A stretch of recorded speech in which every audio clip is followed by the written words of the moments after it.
Now, of course, the backdrop for this is an election year, which traditionally is very good for stocks. Will it pan out that way? Scott Martin at Kingsview Asset Management, Kim Voss of Imperium Wealth Management with us. Kim, what do you see happening this year, and whether we'll follow that script that every presidential election year tends to be a very good one for stocks, even when it follows a very good year prior? Yeah, I think, it's going to be a good year. I mean, I think that folks have looked at their 401, they're going to open up those 401ks and look at those returns.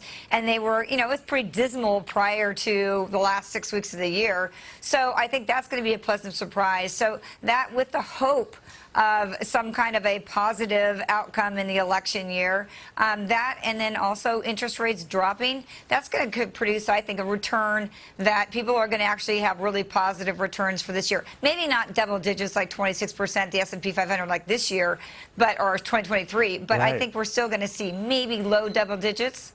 Yeah, that's not too shabby if that's the case. Things could change. The consensus seems to be building, Scott, that at the very least the Fed is done raising rates and maybe as soon as March starts cutting them. Are you in that camp? Wow, wouldn't that be something, Neil? I mean, this was a Fed that was telling us that rates were probably going to go to the sky, and inflation was as well. I'll tell you, Kim made a good point. I mean, last year, Neil, I like to use the technical term stinky. Last year was stinky until about the last, say, 6 weeks of the year, as Kim said. And then everything was awesome. All the bears, everybody that was betting on the market to go down, all the people that were worried about the Fed went away and said things were so great and the economy and the markets were awesome. That scares me a little bit because that's not sustainable. That kind of performance from the markets, that kind of attitude on Main Street is not likely to sustain itself.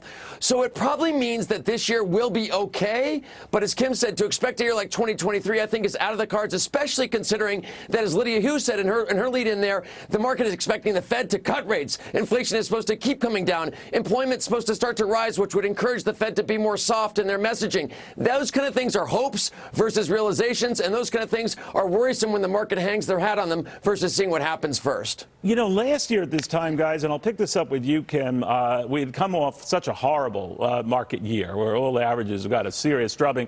Yeah. So, it took a while for that point of view to change as the year wore on, and we absorbed mid-sized bank, disasters and failures and fear of another meltdown never materialized. But I'm just wondering if the consensus has now gone so far the other way, Kim, that the contrarian in you might just say, whoa, whoa, whoa. Yeah, absolutely. Well, I think that's the problem. Is like everybody's just like when we talked so much about recession, and then now we're not probably going to have a recession because we've spoken too much about it, right?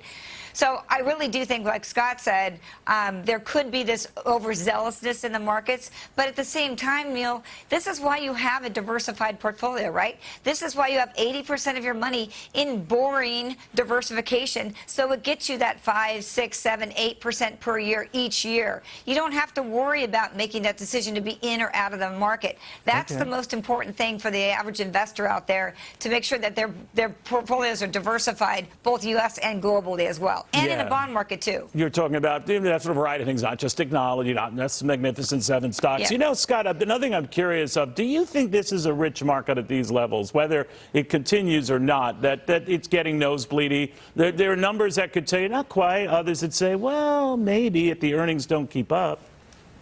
Nosebleedy, yes. I mean, I look for tissues every day, Neil, especially towards the end of the last year, because every day the market more or less went up when we set records for streaks in the Dow and the NASDAQ on nothing. I mean, really, not even good news would come out and the markets would go up. So it feels short term, like it's extended as we tend to pen through and comb through, say what the Fed is going to do and what earnings reports are going to look like, my friend, in the next, say, couple weeks to another month. And therefore, the market will likely catch up to what this rally was in the sense of pull back some, take a break. And then that's where, as an individual investor, you can start reallocating your portfolios and getting after some stocks that have pulled back a little bit because they should. You're both relatively young people, so let me ask you this, Kim. What is long-term to you? I'm of the age now where long-term is lunch tomorrow.